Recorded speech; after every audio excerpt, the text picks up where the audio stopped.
Commander Vex-Kalar had seen many things during his 30 cycles of service in the Galactic Coalition fleet. He had witnessed the birth of stars, the collapse of civilizations, and the peculiar mating rituals of the Andromedans, which frankly he preferred to forget. But nothing, absolutely nothing, had prepared him for the sight that greeted him in the detention bay of the captured human vessel. The creature sat cross-legged on the cold metal floor, humming what sounded suspiciously like a funeral dirge while casually cleaning her fingernails with a piece of twisted metal that had once been part of a plasma rifle. Her armor, if you could still call it that, was painted in various shades of crimson rust, and what Vex-Kalar desperately hoped wasn't what it looked like. "By the 7 moons of Korath," muttered his aide, Lieutenant Vex-9, his 4 eyes blinking in rapid succession, a sure sign of extreme distress among his species. "What exactly did we capture?" Vex-Kalar consulted his datapad, though he already knew the answer would be unsatisfying. "According to our scans, this is a standard human female, designation Captain Raven Martinez of the Earth Defense Corps, age 32 standard years, height 1.7 meters. Weight, well, that's classified as variable depending on armament load." "Variable?" Vex-9's voice climbed several octaves. "Commander, with respect, nothing about this situation appears standard." The human looked up at that moment, and Vex-Kalar felt his 3 hearts skip a beat. Her eyes were the color of deep space, cold and infinite, with flecks of starlight that seemed to dance with barely contained violence. She smiled, and Vex-Kalar noticed she had all her teeth. This was unusual. Most prisoners, after being captured in battle, tended to have fewer teeth than when they started. "Gentlemen," she said, her voice carrying that peculiar human accent that made everything sound either like a threat or a proposition, "I was wondering when you'd get around to the interrogation. I've been sitting here for what, 3 hours? Long enough to reorganize your entire ventilation system. By the way, you really should check the 3rd junction on level 5. Someone's been cutting corners on maintenance." Vex-Kalar's mandibles clicked involuntarily. "You reorganized our ventilation system?" "Oh, just the parts I could reach through the grating." She gestured vaguely upward. "Your engineer, lovely fellow with the tentacles, seemed quite grateful when I fixed that pressure differential in Section 7. He brought me this lovely piece of scrap metal as a thank you gift." She held up the twisted plasma rifle component with obvious affection. Lieutenant Vex-9 made a sound that was either a cough or the beginning of a nervous breakdown. "Commander, she's been loose in the vents?" "Define loose," the human said cheerfully. "I mean, I'm clearly here, aren't I? Though I did take a small detour to your mess hall. Interesting choice in rations, by the way. The purple cubes taste like regret and industrial solvent. I left you a suggestion in the feedback box." Vex-Kalar felt a headache building behind his primary eyes. In 30 cycles of military service, he had developed what he considered to be considerable expertise in prisoner management. Rule 1, keep them contained. Rule 2, maintain psychological dominance. Rule 3, never, ever let them reorganize your ship's infrastructure. "Captain Martinez," he began, using his most authoritative tone, "you are a prisoner of war aboard a coalition vessel. Your ship has been destroyed, your crew is dead, and you are completely at our mercy." The human tilted her head, considering this information with the same casual interest one might show when selecting fruit at a market. "Hashem. That's an interesting perspective, Commander. May I offer a slight correction?" "You may not. My ship wasn't destroyed, it was strategically redistributed across several cubic kilometers of space. There's a difference. As for my crew being dead, well, that's technically accurate, but they were dead when I found them, so that's really more of a pre-existing condition." Vex-9's breathing had become distinctly wheezy. "Pre-existing, Commander, what exactly happened on that vessel?" Vex-Kalar consulted his datapad again, hoping the information had somehow become less disturbing since the last time he checked. It hadn't. According to our sensor logs, the human vessel, designation Sweet Caroline, was engaged in combat operations against a Scorth raiding fleet when we arrived on scene. The Scorth? Vex-Nine's four eyes widened to alarming proportions. In Commander, the Scorth hunt in packs of 50 ships minimum. Their battle doctrine involves overwhelming numerical superiority and... He paused, his gaze shifting to the cheerfully humming human. How many Scorth vessels were destroyed in the engagement? 47 confirmed kills, Vex-Kalar replied quietly. The remaining 3 were, well, fled in terror is the phrase the tactical computer used. The human stopped humming and looked up with genuine interest. Only 47? Damn. I was aiming for an even 50.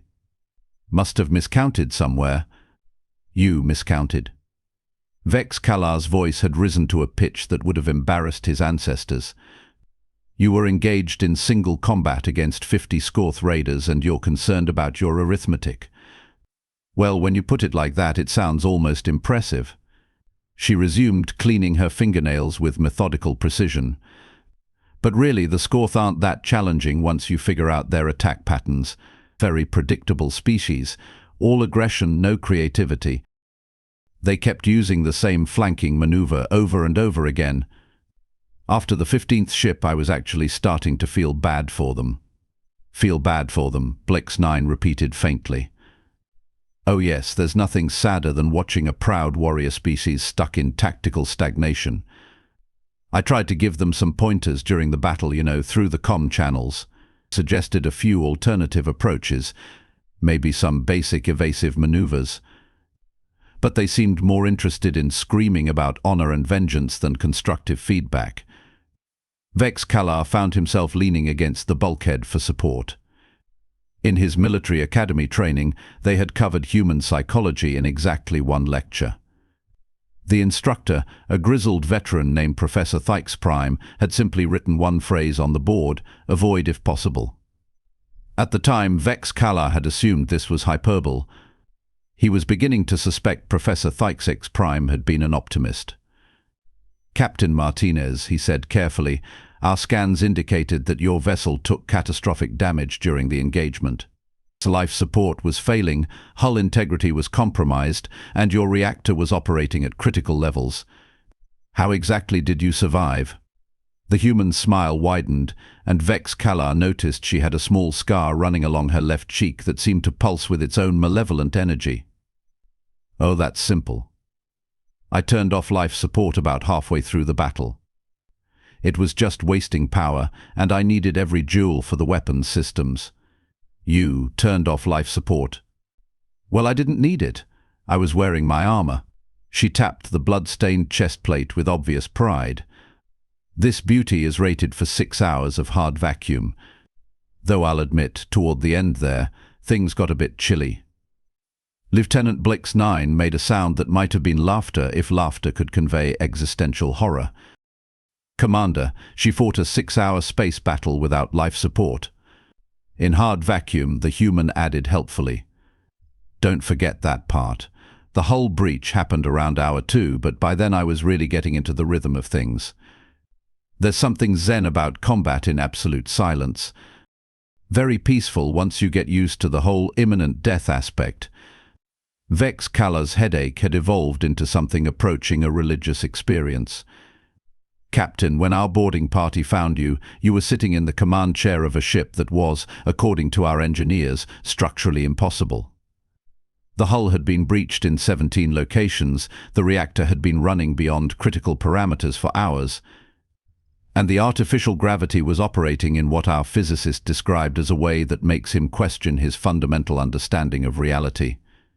Oh, that, the human waved dismissively. I had to make a few modifications during the battle. Nothing too dramatic. Just rerouted some power conduits, reinforced a few key structural points with spare hull plating, and convinced the gravity generator to work a little overtime. Convinced? I asked nicely, and when that didn't work, I threatened to rewire it into a particle cannon. Machines respond well to clear communication and defined consequences. Blix-9's breathing had taken on an almost musical quality, like a very small orchestra having a collective panic attack. "Commander, she talks to machines." "Not exactly," the human corrected. "I negotiate with them." "There's a difference. Talking implies a social conversation. Negotiation is all about finding mutually beneficial outcomes. For instance, the gravity generator wanted to shut down and stop working. I wanted it to continue functioning. So we reached a compromise. It would keep working, and I wouldn't turn it into a weapon of mass destruction. "That's not a compromise," Vex-Kalar protested. "That's extortion." "Semantics." The human shrugged, a gesture that somehow managed to convey both casual indifference and barely restrained lethality. "The important thing is that everyone got what they needed. The gravity generator got to feel important and useful, and I got to continue walking around instead of floating. Win-win." Vex-Kalar realized he was staring at the human with the same horrified fascination one might reserve for a natural disaster in progress. Everything about this creature violated the basic principles of biology, physics, and common sense. She should have been dead 17 different ways, yet here she sat, cheerfully describing the wholesale slaughter of an enemy fleet as if it were a mildly interesting hobby. "Captain Martinez," he said finally, "I have one more question." "Shoot." "Your armor. Our sensors indicate it was originally white when you entered combat. Now he gestured helplessly at the various shades of red that decorated her gear. The human looked down at herself with mild surprise, as if noticing the color change for the first time. "Oh, that. Yeah, it was white when the battle started." She met his gaze with those terrifying star-flecked eyes. "Turns out white shows stains really easily. Next time I'm going with something more practical. Maybe a nice forest green, or that charcoal grey that's so popular in military circles." "Stains," Vex-Kalar repeated weakly. "Occupational hazard," she said with a shrug. "In combat gets messy. Though I have to say the red has grown on me." "Very dramatic.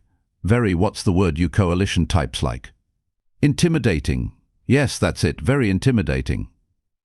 Lieutenant Blix-9 had given up on breathing in anything resembling a normal pattern and was now producing a sound like a malfunctioning air recycler. "Commander," he wheezed, "what exactly are we going to do with her?" Vex-Kalar looked at the human, who had resumed humming her funeral dirge while examining her fingernails with professional interest. She appeared completely relaxed, utterly at ease, and absolutely terrifyingly competent. This was a creature who had turned a desperate last stand into a tactical masterpiece, who had negotiated with inanimate objects, and one who had painted her armor with the blood of her enemies and seemed to consider it a minor wardrobe adjustment. "I have no idea," he admitted finally. "But I'm starting to think we might want to ask her what she wants to do with us." The human looked up at that, and her smile was bright enough to power a small space station. "Now that's the spirit, Commander. I do so appreciate pragmatic thinking." And somewhere in the depths of space, the 3 surviving Scorth raiders continued their panicked flight toward the edge of known civilization. Their comm channels filled with barely coherent warnings about humans, death, and the terrible laughter that echoed in the void. The silence that followed Captain Martinez's cheerful declaration stretched on for what felt like several geological epochs. Vex-Kalar found himself cataloguing the various ways his career could end, ranging from court-martial to being fed to the ceremonial space slugs of his homeworld. Meanwhile, Lieutenant Blix-9 had progressed beyond panic breathing and had entered what medical professionals would recognize as a dissociative state. Right then, the human said, standing up with fluid grace that made Vex-Kalar's combat-trained reflexes scream warnings. "Since we're all being so wonderfully honest with each other, I suppose I should mention that I've been expecting you." "Expecting us?" Vex-Kalar's voice cracked like an adolescent's. "Oh yes, the Coalition has been tracking human military movements for months now. Did you really think we didn't notice? Your stealth technology is impressive, I'll give you that, but it has a very distinctive electromagnetic signature. Sounds like a dying whale with digestive issues." Blix-9 managed to produce something resembling speech. You knew we were coming? Darling, Captain Martinez said, and somehow that single word carried more condescension than a lecture hall full of professors. I've known about your little surveillance operation since you started following the sweet Caroline 3 weeks ago. Why do you think I led you to this particular sector? Vex-Kalar felt reality shift around him like loose deck plating in a gravity storm. You led us here? Well, someone had to deal with the Scorth problem. She gestured toward the viewports, where the debris field of the destroyed raider fleet drifted in lazy, glittering spirals. They've been terrorizing civilian shipping lanes for months. Your coalition forces kept filing reports and holding committee meetings, but nobody actually did anything about it. The proper channels require extensive evaluation before military intervention, Vex-Kalar protested weakly. How's that working out for the dead civilians? The human's tone remained conversational, but something predatory flickered behind her eyes. I counted 47 merchant vessels in the wreckage when I arrived. Families, commander, traders, people just trying to make a living in this magnificent, terrifying universe of ours. The words hit Vex-Kalar like a plasma burst to the chest. He knew about the merchant vessels. Everyone knew. The reports had been circulating through Coalition Command for weeks, each one stamped with increasingly urgent priority codes and increasingly bureaucratic responses. So you decided to handle it yourself, he said quietly. Someone had to. She picked up the twisted metal shard and began cleaning her other set of fingernails. Though I'll admit I didn't expect quite so many of them. My intel suggested 30 ships maximum. 50 was definitely a surprise. Your intel? Blix 9 had found his voice again, though it sounded like it had been filtered through a garbage disposal.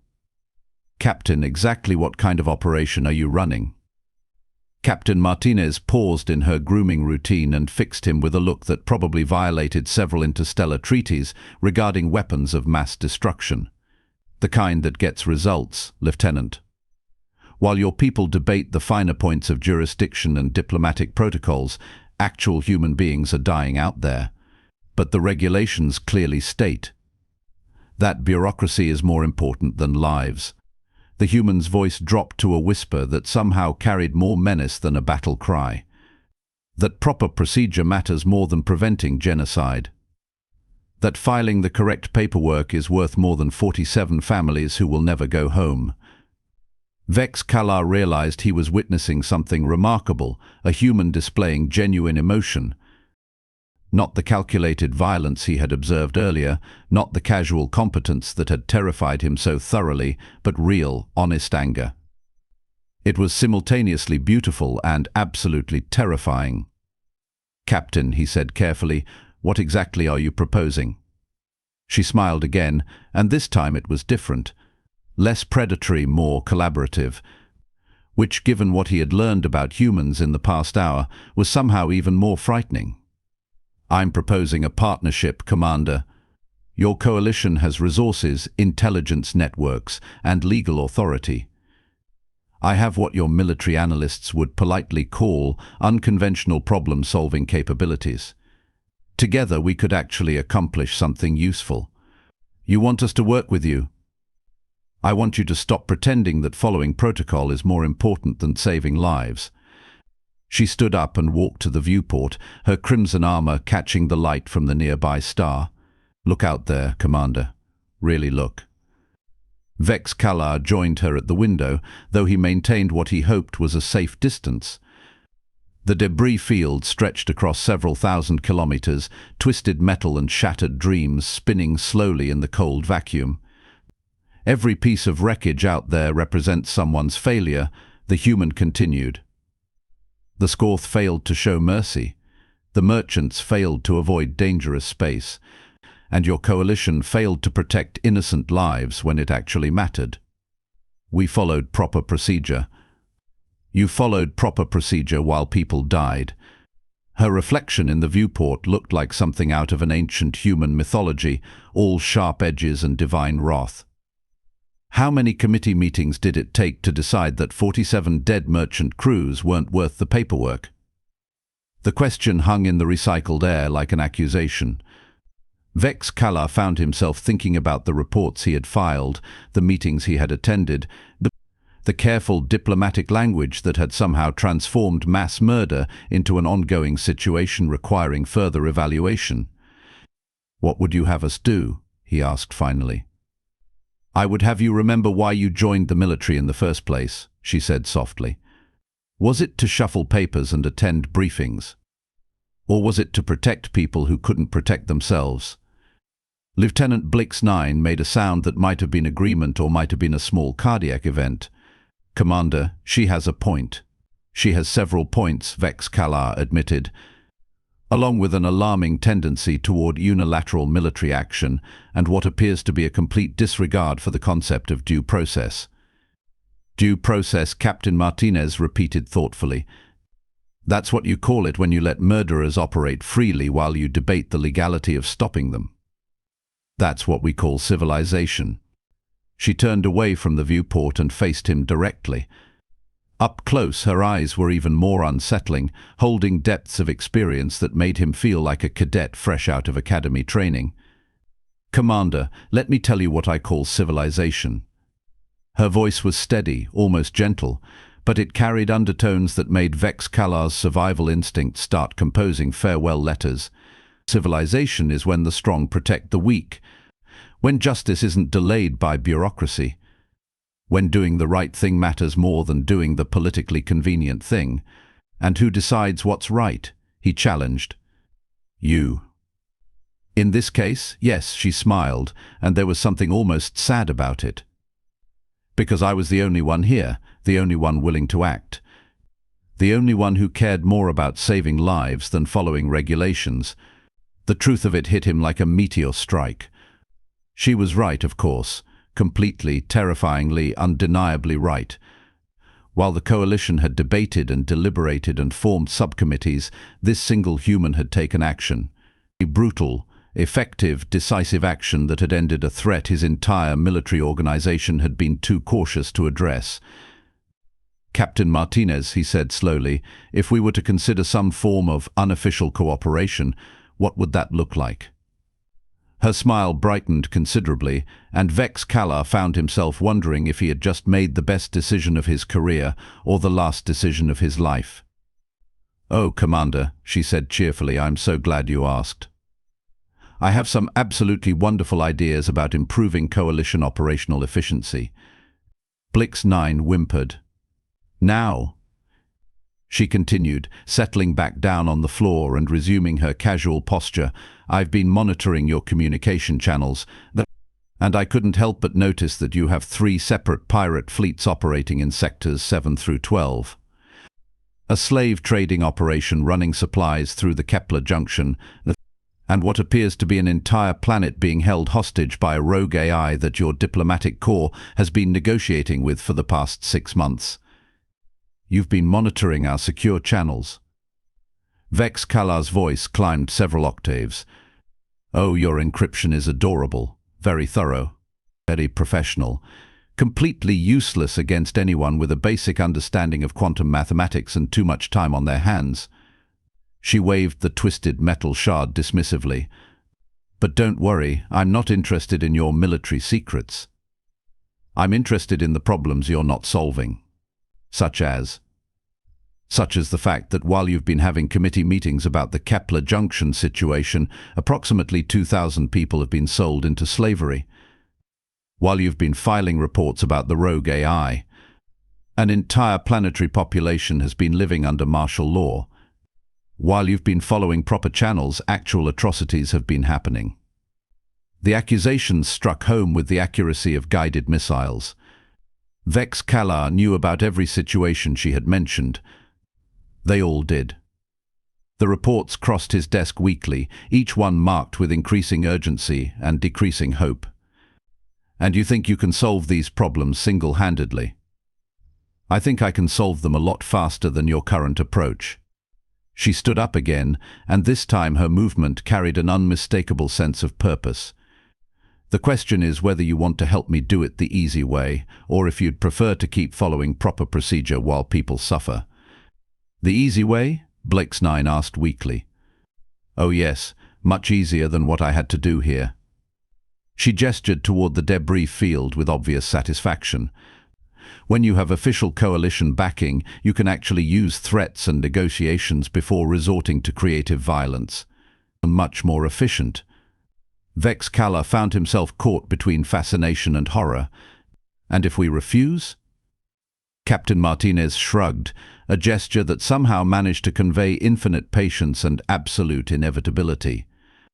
Then I'll handle these problems myself, just like I handled the Scorth.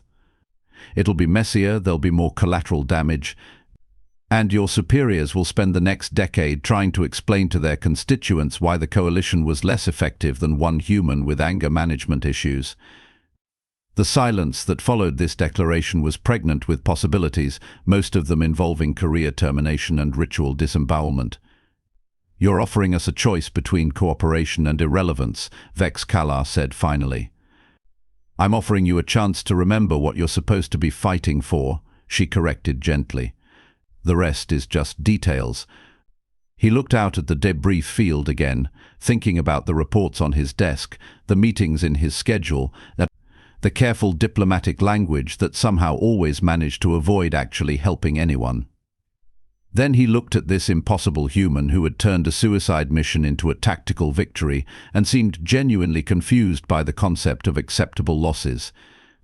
Lieutenant Vex-Kalar, he said quietly. Yes, Commander? Please prepare a secure communication to Coalition Command at Priority Alpha. What should I tell them, sir? Vex-Kalar straightened his uniform and tried to look like an officer who had not just decided to throw his career into a black hole. Tell them we've encountered a unique opportunity for improving operational effectiveness, and tell them. He paused, considering the magnitude of what he was about to do. Tell them we're recommending immediate implementation. Captain Martinez beamed at him with the radiance of a small sun going supernova. Commander, I think this is the beginning of a beautiful partnership. And in the depths of space, the surviving Scorth raiders finally stopped running, convinced they had put enough distance between themselves and the terrifying human laughter that would haunt their dreams for the rest of their very short lives. Behind them, a new kind of justice was being born in the command center of a coalition vessel, forged from the unlikely alliance between bureaucratic authority and righteous fury. The galaxy would never be the same. And that, as Captain Raven Martinez would have said with her characteristic smile, was exactly the point.